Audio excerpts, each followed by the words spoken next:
Hello guys, PJ here. Today I am working on a 2012 Kia Sportage, and what I'm going to do is show you how to remove the factory fitted radio without any damage to your plastic trim. Nice simple step-by-step guide, hopefully be able to do this no problem. I'm also going to show you the part numbers needed for like the fascia plate, the wiring harness adapter, the gizmo to get your steering controls working, and all bits and bobs like that. So, before we start the video, I just need to point out that by following this video guide, I am held no way liable or responsible for any injury to yourself or damage to your vehicle. With that out of the way, we're fitting a double DIN radio in this car. This is the DMX 7017 DAB, which is a Kenwood radio, and we're using a fitting kit. The fitting kit is made by Connects 2, part number CTKK101, or is it I01? Sorry, I01. And inside the box, let's have a look what we get here. This is a complete fitting solution, so every single thing you will need will be in here. You can order these kits from Amazon, eBay, a lot of your car radio shops, etc. Comes with one variant of aerial adapter to plug into the aerial cable when you take your stereo out, and probably another version because the Kias do have two different sorts. Yeah, there you go. So there's two sorts of aerial adapter depending which one your car's fitted with. Just depends on year and where they were imported from, etc.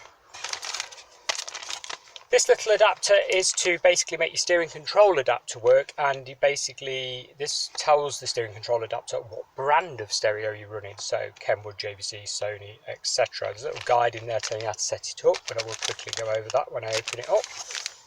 The steering control interface itself comes with a box there, look, 'cause it's programmable, will work an array of Kia cars normally. And there you go, that's CTSK I005.2. Also comes with metal brackets to hold your radio in place, which you have to line up, comes with a load of screws there, look. And of course, the plastic fascia trim, there you go. So as you can see, it has a recess here for the hazard warning light and another recess here for the clock assembly, which has to be screwed to the rear of it. So in other words, this piece and this piece here. So how do we get the radio out? Well, you are going to need a plastic leverage tool like this. Again, these are available eBay, Amazon, about £1. You don't want to really use a screwdriver because you could scratch your dashboard or chip it, because obviously it's plastic.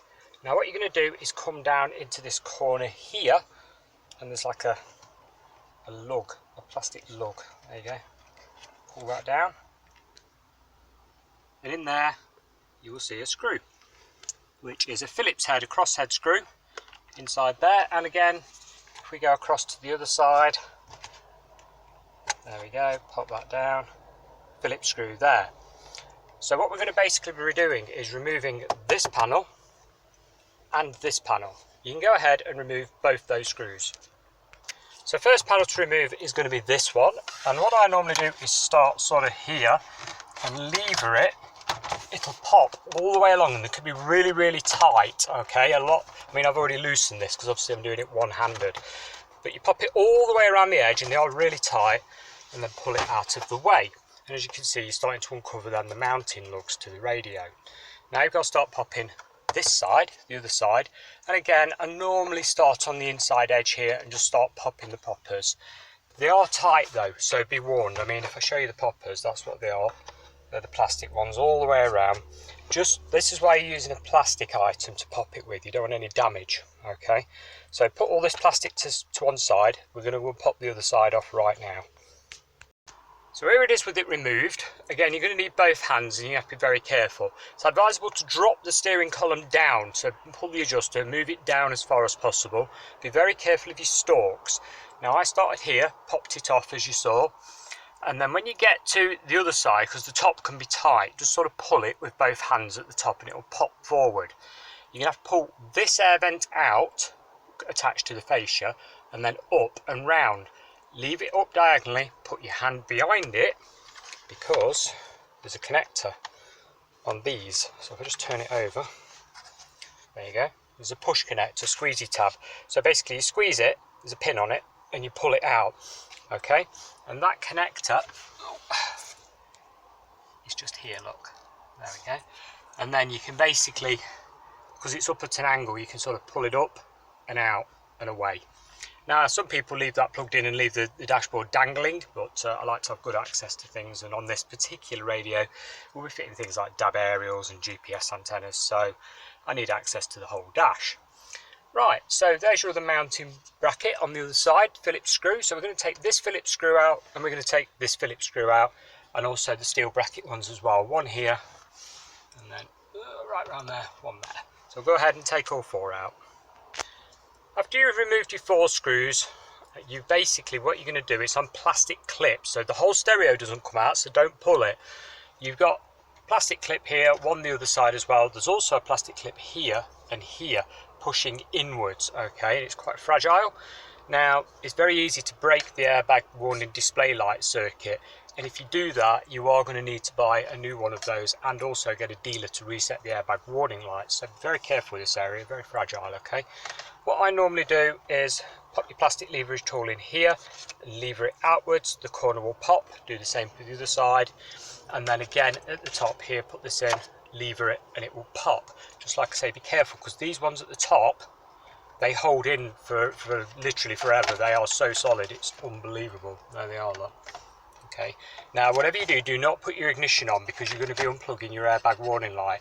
If you do put your ignition on, it will trigger the airbag warning light system, and you will need to pay a dealer to get it reset, because this display here sits in here on the new frame via 4 little grub screws.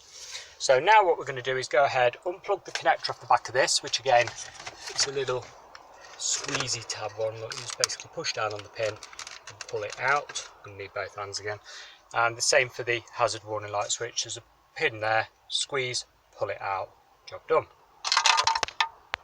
With that out of the way, we can now access the last 2 remaining bolts that hold the stereo in. One here and one here. Go ahead and remove those. With those 2 top ones out, you can now grab the radio and pull it forward. I do advise you put some padding down below it and also possibly cover your gear knob over. It's quite a weighty thing, and obviously it's steel at the back, so it could easily scratch something. I mean, the thing does literally weigh a ton. So there's your connectors on the back. They're nice and easy. Again, squeezy tabs, we just pinch and pull for both of those. And on this particular one, it's a normal aerial, so it's just a case of pull the aerial out. It's like a bayonet. Quick word to mention, before you do pull those plugs out, press eject, make sure you haven't left any CDs in it. Just done the same on this, whoever owns this vehicle, and yep, there was a CD in it. Really common. If you've unplugged it and reassembled your car, you can end up stripping the stereo down or getting somebody to strip it down to remove the disc. I've done it many times on many cars, so just press eject, make sure there's nothing in it. And there we go, your stereo's removed. I mean, if you are fitting a new radio, I would imagine you're removing it for this purpose. You could remove it for fitting a parrot kit or a hands-free kit of some description, but all you've got left to do basically is swap over the hazard plug, just pinch and it'll fall out forwards, click it in the new slot, undo your 4 screws here for your ABS display light module, take that off, move it across, put the 4 screws back in, and you're sort of ready to go, because it's a reverse of what I've just done to put a new radio in. The only fun you're going to have is putting the side plates on the radio, where it's like metal side plates that screw to the new radio. You won't be using the cage that came with the radio, you'll be using these thingamabobbies here. You have to line them up, get it to sit nicely, so you're going to be dummying up the fascia and sort of moving these around, getting best fit for it. But guys, that's it. That's all I've got time for today. I literally set out to show you how to remove the radio. Unfortunately, I don't have time to video the whole sequence of putting the whole radio in. It's just too time consuming for the amount of lot of time I've got this vehicle for. But I hope this was of some use to somebody out there. If it was, give me a thumbs up. Any questions, put them in the comments. I will do my best to answer you as quickly as possible, but I get inundated with questions every day, so just bear with me and I will get back to you. Thanks a lot for watching, and goodbye for now.